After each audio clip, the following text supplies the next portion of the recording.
Hello everyone, I am Arush Swami, an aviation enthusiast. Welcome back to our channel ATS Info. Please subscribe and like this channel. This is our second video and today we are going to do a case study of Helios Airways flight 522. Guys, I want to ask you a question. Why don't you comment the questions? Guys, do comment the questions, and if you don't understand the words meaning, do also ask. Yes guys, today we are going to do a case study of Helios Airways flight 522. It is also known as the ghost planes, but just there are no ghosts, so we will tell you what problems were there. I will give you the briefing. Tilak will tell us what was assumed, and Sushant is going to tell what actually happened and answer two questions of the day. So let's get started. Helios 522 was a flight going to Elphrithos Vangelis International Airport in Athens from Lansa International Airport in Cyprus. Yeah, it takes time to get used to these pronunciations. This flight was flown by Captain Hans Jürgen Martin, a German pilot with 16,900 flight hours, which is a lot.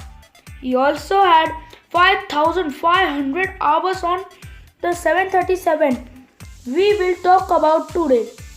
This flight had no problems till it reached the altitude of 19,000 feet. The takeoff configuration alarm started ringing. Now what is this? Let us know from aviation enthusiast and my friend Tilak Mistry. Tilak, please continue. Thank you very much, Arush. So let's continue. Now, Arush has asked me the question, what is the takeoff configuration alarm? First I'll be answering that and then I'll be continuing. So takeoff configuration alarm rings during takeoff when there is some problem. For example, the flaps are not in the right position, or the spoilers aren't in the down position, or the brakes aren't in the right position. But why should it ring at 19,000 feet, you ask me? You'll get the answer from Sushant, so please be patient till then. So now, I'll be continuing.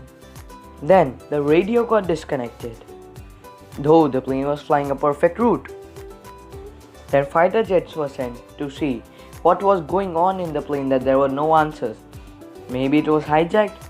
This was just an assumption.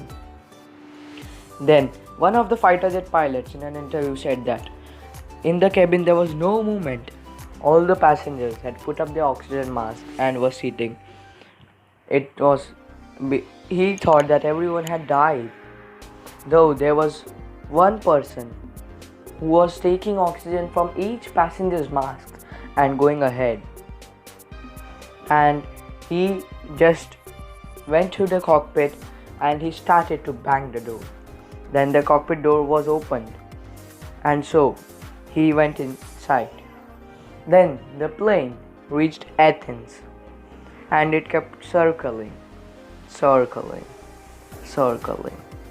till the fuel got over and all the 115 passengers on board were killed. 22 of them had just put their feet on this earth. Now, this was what was assumed by the people. Now I would request Sushant to tell us what did the cockpit voice recorder and the flight data recorder say. Just a second, Sushant. First let me tell them what is the CVR, that is cockpit voice recorder, and the FDR, flight data recorder. The flight data recorder is stored at the rear of the plane, which stores all the information of the plane. It knows even more than the pilots what is going on inside. While the cockpit voice recorder is a voice recorder that records all the voices in the cockpit, and they are made in such a way that they can't be damaged by crashes. So Sushant, Please continue, and I'm so sorry to take your precious time. Thank you very much. Thank you very much, Tilak. So let's continue. The FDR said that what was mistook as a takeoff configuration alarm was a low pressure alarm, which is very rare for the pilot to remember it. Now, when does it ring? It rings when the pressure in the cabin is low. When does that happen? Now, let's go to what happened one day back. The Helios flight 522 had just completed its repairing and had come for the service. The aeronautical engineers forgot to put the pressure panel to automatic and it was kept in manual. Now, what does it do? It takes breathable air inside and throws out carbon dioxide.